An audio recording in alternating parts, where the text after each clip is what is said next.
পৃথিবীর বিভিন্ন দেশের ন্যায় স্পেনের বার্সেলোনায় সনাতন ধর্মাবলম্বীদের অন্যতম প্রধান ধর্মীয় উৎসব শারদীয় দুর্গোৎসব আনন্দঘন পরিবেশে উদযাপিত হচ্ছে। বার্সেলোনা পূজা কমিটির উদ্যোগে গত 5 অক্টোবর থেকে স্থানীয় এক হলে পূজা শুরু হয়। এতে বার্সেলোনা বাংলাদেশি কমিউনিটির বিভিন্ন সংগঠনের নেতৃবৃন্দ পূজা উৎসবে যোগদান করেন।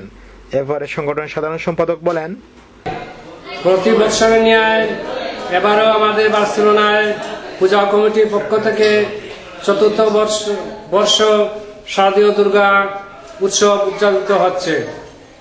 বার্সেলোনাবাসী সকলের উপস্থিতিতে আমরা কমিটির পক্ষ থেকে আমি সবাইকে শারদীয় শুভেচ্ছা জ্ঞাপন করছি। আজ সবার কথা মনে পড়ছে বাংলাদেশে, কারণ বাংলাদেশে যেভাবে আমরা পুজো করেছি চিরজীবন, ঠিক বার্সেলোনাতে ঠিক আজ ওইভাবেই মার চরণে পুষ্পাঞ্জলি দিতেছি। এটা দিয়ে আমরা সবাই গর্বিত। শারদীয় দুর্গোৎসবে বাঙালি শিশুদের উৎসবে আমেজ সৃষ্টি করেছে। রূপচাঁদ দাস, রূপক, বাংলা টিভি, স্পেন।